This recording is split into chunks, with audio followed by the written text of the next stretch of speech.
Բարև ձեզ, այսօր հրապարակի պատշգամբում հյուրընկալել ենք Երևանի ավագանու լույս խմբակցության անդամ, Հանրապետություն կուսակցության արդեն նախկին անդամ Թեմինա Վարդանյանին։ Բարև ձեզ Տիկին Վարդանյան, սկսեցինք միանգամից նրանից, որ դուք Հանրապետություն կուսակցության արդեն նախկին անդամ եք, դուք մի քանի օր առաջ հայտարարություն եք տարածել, տեղեկացնելով, որ դադարեցնում եք անդամակցումը այդ կուսակցությանը, որը գլխավորում է Արամ Սարգսյանը, նախկին վարչապետ եւ նախկին падգամավոր, ինչն էր անհամատեղելի ձեր եւ այդ կուսակցության միջեւ, որ տևական ժամանակ անդամակցելուց հետո առավել եւս հեղափոխությունից 2 տարի անց դուք նման որոշում կայացրիք։ Սա երևի թե երկար ես եկա այդ որոշմանը, այսինքն բավականաչափ երկար ժամանակ ես մտածում էի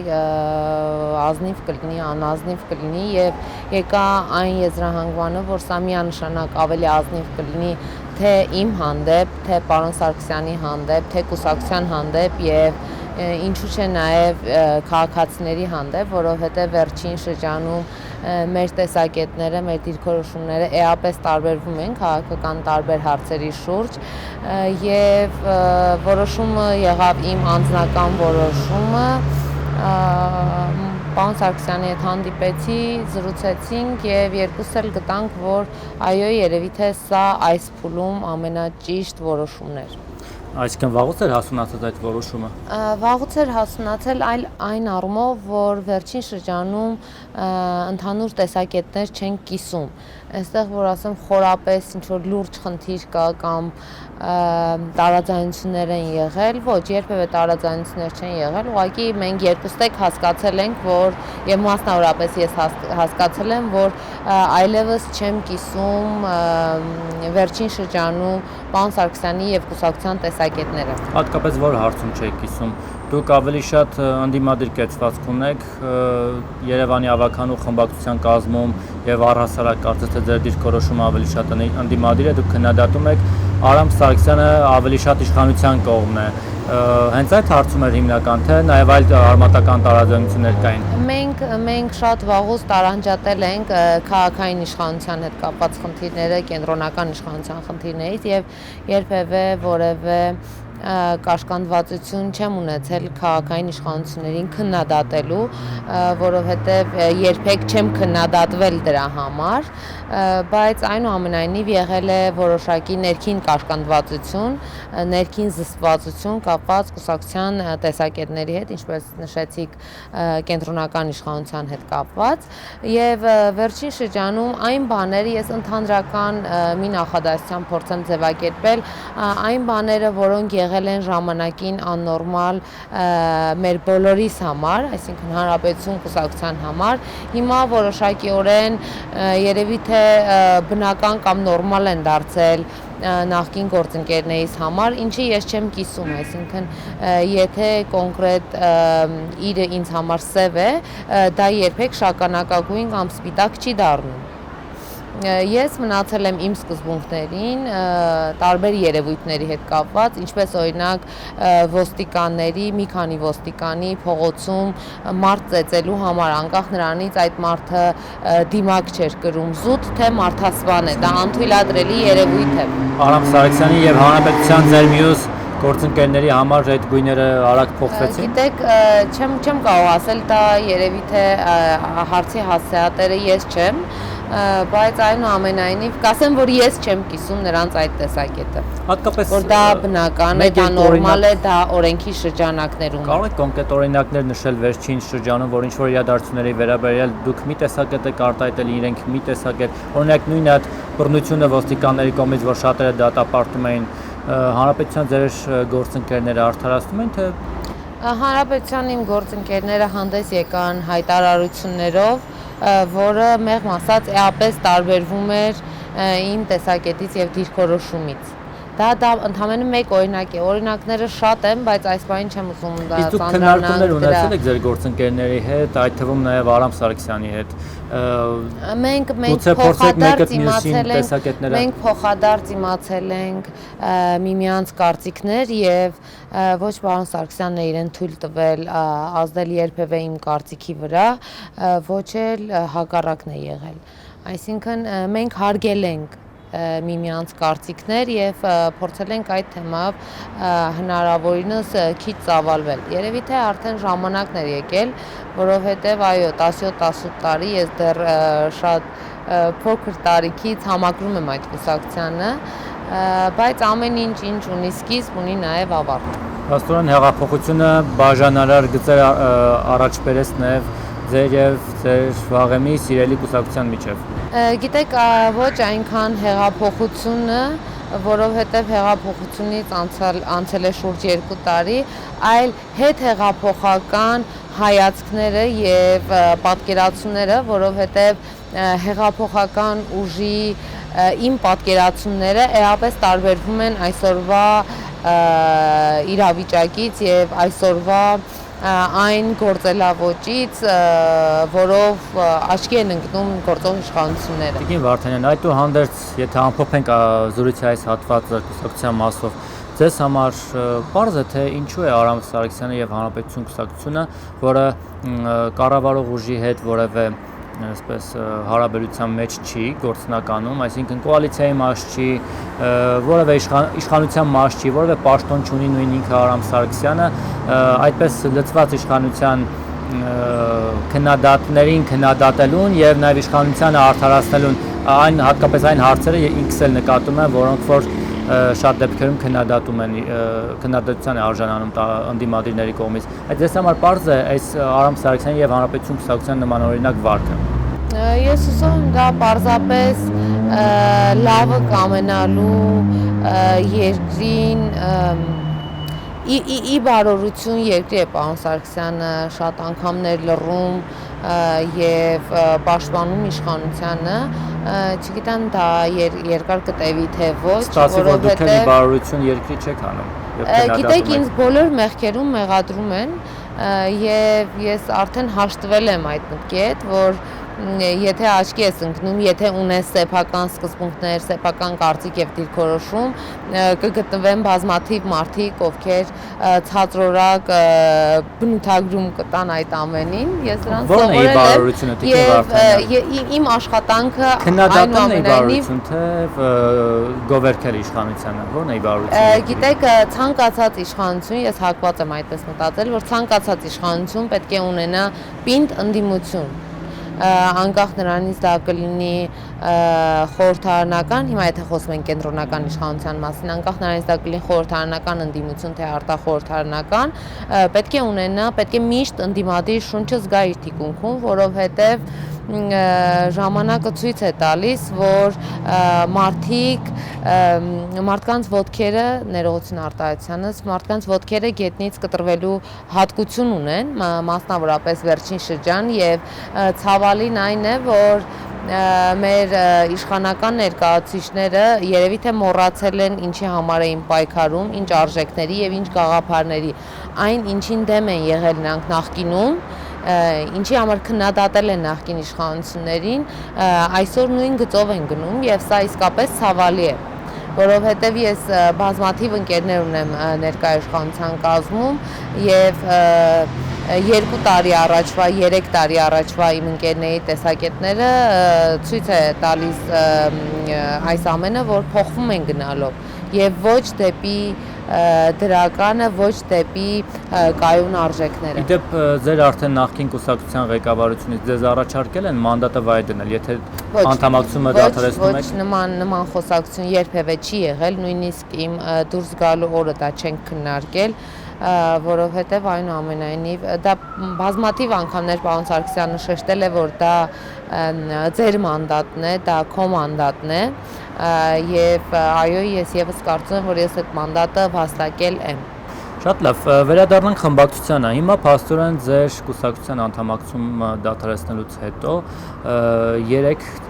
տարբեր անհատականություններ եք։ Բացի այն, որ դուք առանձին անհատականություն եք ամեն-մեկը ձեր տեսակի մեջ, նաև քաղաքական առումով եք բոլորովին անկախ մեկը մյուսից։ Դավիթ Խարժակյանը լույս խմբակցության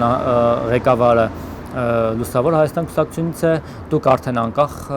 ավականու անդամ եք, անկախ քաղաքական գործիչ եք, իսկ Անի Խաչատրյանը շարունակում է մնալ Հանրապետություն կուսակցության։ Ինչպես է կազմակերպելու ձեր աշխատանքը, որ խմբակցության մակարդակով ձեր դիրքորոշումները միասնական լինեն եւ չստացվի Ղարաբաղ հեզգետինը գայլաձուկը տարբերակը։ Չէ, նման բան չեմ կարծում լինի, որովհետև եթե նկատել եք վերջին շրջան խմբակցության ներսում յուրաքանչյուրս ունեցել ենք մեր դիրքորոշումը եւ արտահայտել ենք այդ դիրքորոշումը, իհարկե որոշակիորեն քաղաքային մասշտաբով իմ եւ պարոն Խարժակյանի դիրքորոշումները շատ հաճախ համընկել են, բայց ոնց աշխատել ենք, այնպես էլ շարունակելու ենք աշխատել, որովհետեւ խմբակցությունում որևէ բան չի փոխվում եւ այնպես չի, որ իմ կուսակցությունից դուրս գալուց է փոխվելու։ Մենք էլի յուրաքանչյուր հարց, ինչպես երեք, այնպես էլ երեք չի առաջին օրը քննարկում ենք խմբակցության ներսում եւ յուրաքանչյուրս մեր դիրքորոշումը հայտնում ենք։ Եթե դիրքորոշումները համընկնում են, շատ ավելի լավ, եթե ոչ, հաճախ է լինում, որ չհամընկնեն։ Դուք շատ հաճախ եք հանդես գալիս քննադատությամբ, իսկ նկատում ենք, որ ձեր գործընկերներից Անի Խաչատրյանը այդքան էլ երբեմն սուր քննադատություններին ձեր համակարծիք չէ, նաև որոշ տարբեր կերպ ենք նայում հարցերին եւ երևի թե սա Տիկին Խաչատրյանի հանդեպ եւս ազնիվ որոշում էր իմ կուսակցությունից դուրս գալը, որովհետեւ այո, մենք երկու ավականու անդամ մեկ կուսակցությունից ունեինք տարբեր դիրքորոշումներ քաղաքային հարցերի վերաբերյալ եւ մասնավորապես Հայկ Մարությանի աշխատելու կամ ավելի հստակ չաշխատելու հետ կապված։ Ինչպես եք միասնական դիրքորոշում կայացնում այս կամ այն նախագծի, այս կամ այն հարցի վերաբերյալ։ Որովհետեւ բազմաթիվ հարցեր են լինում, որ քննարկման արդյունքում գալիս ենք դրան, որ սա ճիշտ է, սա սխալ է։ Լավ, Տիկին Վարդանյան, ինչը ձեզ չի գոհացնում 2 տարի անց Հայկ Մարությանի եւ նրա ղեկավարած քաղաքապետարանի աշխատանքում։ Նա ժողովրդի կողմից ընտրված քաղաքապետ է։ Քաղաքացուն ինչն է գոհացնում։ Նախ եկեք չանդրադառնանք այն հանգամանքներին, որոնց բերումով պարոն Մարությանը դարձավ քաղաքապետ, որովհետև յուրաքանչյուր քաղաքացի մեծից փոքր գիտի, որ դա ընդամենը վարչապետի վստահության հարց էր եւ վարչապետը ինքն է բազմիցս Քարոզարշավներին ասել, որովհետեւ քաղաքային ընտրությունները պետք է կայանային, նոր կայանային ազգային ժողովի ընտրությունների եւ բացարձակ մեկ անձի վարկանիշի շնորհիվ ընտրված քաղաքապետը, ով իրապես ունի փաստացի 81% քաղաքացու քվե, այսօր զբաղված է անգործությամբ քաղաքային տնտեսությունը բոլոր ոլորտները գրեթե մի քանի քայլ հետ քայլ են արել, որովհետև որևէ եթե 2000 կամ 3000 շուն ստերջացնելը մենք այսօր դիտարկում ենք, էլ չխոսենք նրա մասին, որ շներն ուղղակի արդեն մարդ են հոշոտում փողոցներում, եթե դա դիտարկվում է որպես կարևորագույն ձեռքբերում, ուրեմն ամոթ այս իշխանությունն էին քաղաքային։ Պարոն Մարգարյանի ժամանակ ավելի լավ էր այդ ամեն ինչը կազմակերպվում։ Կամ նա ավելի լավ քաղաքապետ էր, ուղիղ ձևակերպենք հարցը։ Այստեղ անձերին դնենք մի կողմ, կլինի դա Հայկ Մարության, կլինի դա Տարոն Մարգարյան, կառավարումն իրականացվում էր ավելի, այսպես ասած, պրոտոկոլային, այսինքն նույն դիմումների մուտք անելը, նույն քաղաքացուն պատասխանելը, նույն թույլտվությունները եւ այլ շատ առումներով քաղաքապետարանը շենքը աշխատում էր, կենթանի օրգանիզմ էր։ Հիմա եթե դուք գաք 1-2 օր նստեք քաղաքապետարանում, դուք կհասկանաք, որ որոշ պաշտոնյաներ փաստաթղթե TV-ի տակ դրած ոստիկանության բաժին են գնում գալիս օրնի բուն քաղաքապետարանից ներսում թափթփված վիճակ է եւ որևէ մեկը մոտիվացիա չունի աշխատելու։ Մամուլում բարբերաբար գրվեց, որ Հայկ Մարությանի կինը Իվանկան հաճախ միջամտում է քաղաքապետարանի ներքին գործերին եւ հատկապես կադրային քաղաքականությանը։ Այդ բարձրացած աղմուկից հետո ինչ-որ բան փոխվեց, թե շարունակում է նա նորից միջամտել։ Որովհետեւ այդ աղմուկը վերջերս է խորապես բարձրացել, իսկ ինչպես գիտեք, մեր քաղաքապետը երբ սիրտը տալիս է մեկուսանում է, ինքնամեկուսանում է կամ երբ սիրտը տալիս է գալիս է աշխատանքի երբ ոչ,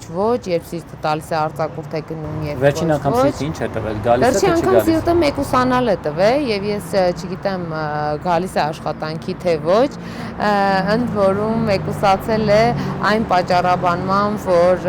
գործավարու մոտ կովիդ էր հայտնաբերվել, բայց ուզում քաղաքապետին նաեւ հիշեցնել, որ վարչապետը, ինչը ինձ համար անընդունելի է, նույնիսկ հաստատված թեստով աշխատում էր եւ գոնե որոշակի հանրության աչքի Եվ երևում արժանանում քննադատության, եւ որ արժանանում աշխատում է։ քննադատության, արդարացիորեն արժանանում քննադատության, որովհետեւ եթե ես որպես շարքային քաղաքացի նստած հեռուստացույց եմ դիտում, առավոտյան ասում են, որ վարչապետը վարակվել է, վարակագիր է, երեկոյան տեսնում եմ վարչապետը դիմակով գործերով է զբաղված, հանդիպումներ է Իսկ ինչ ունենում անի կամ Հայկ մասուլիսներ է տալիս, ես որպես քաղաքացի կարող եմ մտածել, որ այո, եթե ես էլ եմ հիվանդ, ես էլ կարող եմ դիմակով դուրս գալ եւ շրջել։ Այս առումով սխալ է։ Հայկ Մարությանը այս կյանքում մի բան պետք է անի, աշխատի։ Եթե չի աշխատում, եթե դա իր մոտ չի ստացվում, ինչի եւ իր մոտ չի ստացվում իրապես, պետք է հեռանա։ Մարությանի խոսնակը պարբերաբար որ գոնե մեզ մեջ բոլորիս մեջ մնա որպես սիրված եւ տաղանդավոր դերասան։ Տիկին Վարդանյան, Մարությանի խոսնակը պարբերաբար իրազեկում է քաղաքապետի եւ քաղաքապետարանի անդուլ աշխատանքի մասին։ Որ աշխատանքի մասին, որ օրինակ Երևանյան լիճը մաքրում են, Երևանյան լիճը դա ես հիմա մի Ասֆալտապատման աշխատանք են կատարել։ օրինակ եմ բերում, խրթին օրինակ եմ բերում։ Հրապարակում են մաքրվում է Երևանյան լիճը աղբից։ Այդ գործողությունը յուրաքանչյուր տարի կատարվում է, դա լավ չի, դա նորմալ է։ Ասֆալտապատումը, դա լավ չի, դա նորմալ է։ Իդեպ մի խնդիր, որ բազմաթիվ վարորդներ նաև ինձ են դիմել, որ բարձրաձայնեմ, ես էլ ուզում եմ առիթից օգտվել որպես հավաքանու անդամ ձեզ խնդրել բարձրաձայնելու կամ գուցե պատասխան ունենաք։ Գծանշումներ չեն կատարում։ Ես նկատել եմ իհարկե շատ հատվածներում մեծածավալ աշխատանք կատարվեց ասֆալտապատման, ոչ թե միայն փոսալցումների, թեպետ տեղ-տեղ որոշակի փոսեր մնացել են նոր արած ասֆալտի այսպես շրջակայքում, այդուհանդերձ գծանշումներ չկան եւ շատ բարդ է հատկապես երեկոյան ժամերին վարել։ Դուք տեղեկություն ունեք ինչու գծանշումներ չեն կատարվում քաղաքում։ Գիտեք, եթե այդ հարցը ես կամ որևէ ավականու անդամ բարձրացնի, քաղաքապետը միանգամից կասի, դա ճանապարհային ոստիկանություն է մեղավոր։ Այսինքն ըստ իրենց քաղաքապետարանը եւ քաղաքապետը որևէ հարցում մեղավորություն չունեն։ Ճանապարհային ոստիկանություն, չգիտեմ, կենտրոնական իշխանություն, նախարարություն, բոլորը մեղավոր են, բացի իրենցից։ Դիտեք դիտահարերի մասին։ Այո, դա խնդիր է եւ դիտահարերը եւս խնդիր են, ինչպես նաեւ շատ լուրջ խնդիր են փոսալցման այդ գործընթացները, որոնք չեն իրականանում եւ բոլոր վարորդները գրեթե բողոքում են, որովհետեւ ահռելի փոսեր են գոյացել։ Իսկ ժամանակին կենտրոնական իշխանության ներկայացուցիչները օրնի բուն կուրծք էին ծեծում եւ բարձրաձայնում նմանատիպ խնդիրների մասին։ Ուղղակի քաղաքային իշխանությունները այսօր գտնվում են անէության թմբիրում։ Եվ չգիտեմ այդ թմբիրից դուրս կգան թե ոչ։ Անցյալ շաբաթ բուրըն քննարկվեց նաև Ֆիրդուսի այդ թաղամասի հայտնի շենքը, որը կիսավեր շենք էր, մի պատ էր մնացել քանդելու եւ ընդհանրապես այդ Ֆիրդուսի թաղամասը նոր նախագծով վերակառուցելու հարցը քննադատություններ հնչեցին, որ այս իշխանությունները եւս նախկինների գործն են շարունակում, քանդում են բոլոր պատմական կամ մշակութային արժեք իրենցից ներկայացնող հին շենքերը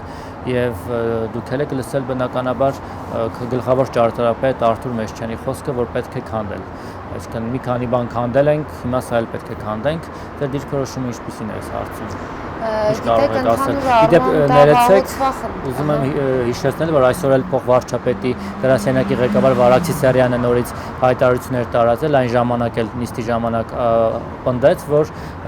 Ֆիրդուսին պետք է վերակառուցվի։ Այսինքն քաղաքական որոշում կա գործադիր իշխանության կողմից, որ այդ պրոյեկտը պետք է իրականանա։ Պրոյեկտը շատ վաղուց խնդիր է եւ այո, այնտեղ շատ քիչ բան է մնացել քանդելու եւ վերականգնել հին տեսքը իհարկե չի լինի, բայց ես հակված չեմ մտածել, որ ներկա քաղաքային իշխանությունները կամք կունենան այդ նախագիծը ավարտին հասցնելու կամ նույնիսկ սկսելու, որովհետև ժամանակի ընթացքում հիմա չեմ ուզում նույնիսկ անդրադառնամ եւ այդ թեմայի վրա շատ ծավալվեմ, որովհետև մեր իշխանությունները մտածում են շատ կարճաժամկետ մաքսիմում 1 ամսվա կտրվածքով չեն մտածում, օրինակ 1 տարի հետո, 2 տարի հետո X գործընթացը ինչի կբերի կամ որ դա լինի շարունակական, մտածում են կարճաժամկետ, կարճատև շոու անելու մտածելակերպով։ Ոչ այնքան, որովհետև պարոն Մեշյանից մենք լսել ենք, որ ամենայն հարգանքով պարոն Մեշյանի հանդեպ, բայց լավ, չասեմ պարոն Մեշյան, ասեմ գլխավոր ճարտարապետ, որ մեղքի զգացում չունենամ, գլխավոր ճարտարապետից մենք լսել ենք, որ օրինակ հայրենի կինոթատրոնի մոտ գտնվող այդ էստակադան պետք է կառուցվի նախագիծ, մակետներ, լուսանկարներ, շոուներ, ինչ ունեցանք 3000 դրամանոց երևի թե ներկով գծած շրջանակ, որը ի բարօրություն բոլորիս շատ կարճ ժամանակ անց հանեցին։ Պարոն Մեշյանից, պարոն ճարտարապետից գլխավոր լսել ենք, որ դեռևս 1 տարի առաջ լսել ենք, որ կա ներդրող եւ մետրոյի Աջափնյակի կայարանը հեսա ուր որա լինելու է, չեղավ, հիմա անցել է եւս 1 տարի, էլի լսում ենք, որ նախագիծը կա, դե քննարկումների փուլա, սրանք այն նախադասություններն են, որոնք մշտապես փրկում են գործող իշխանությանը, 24/7 աշխատում ենք, քննարկումների մեջ ենք, բանակցություններ են ընթանում եւ որևէ մեկը չգիտենք, ոչ տրանսպորտի հետ կապված ինչ բանակցություններ են ընթանում։ Ֆիդուսի մասով երաշխիքներ տվել են, որ ժամանակին կկառուցվի, թաղամասը ամեն ինչ նորմալ կլինի եւ նաեւ ձեզ հայտնի ներդրողներն ովքեր են կառուցապատող ով է լինելու։ Ոչ, ինձ այս պահին հայտնի չի, գուցե ես եմ մեղավորում, որ հայտնի չի նույնիսկ, բայց որտեղ ասում են անհայտ է, դեռ չեն կարողանում գտնել։ Դուք ասում եք, որ այս անգամ հստակ ժամկետներով խոսել են եւ այլն, ես ուզում եմ հիշեցնել, որ քաղաքապետը իր երթմնակալության արարողության օրը, հենց այդ օրը, ճեպազրույցի ժամանակ ասաց, որ առնվազն 2 տարվա ընթացքում մենք ունենալու ենք նոր տրանսպորտային համակարգ։ Անցել է 2 տարի, մենք ունենք ինչ 100 ավտոբուսի համար հայտարարված մրցույթ, որին ի դեպ կարծեմ կառավարությունը նույնիսկ երաշխիք չի տվել, որ կավելացնի արտաքին պարտքը եւ կներմուծի այդ ավտոբուսները։ Փոխարենը քաղաքային իշխանությունները հպարտությամբ նշում են, որ աղբանության խնդիրն է լուծել, նոր աղբատար մեքենաներ են բերել, դա դեռ չի գոհացնում։ Գիտեք, այդ աղբատար մեքենաների պատմության բացահայտման արդյունքում մենք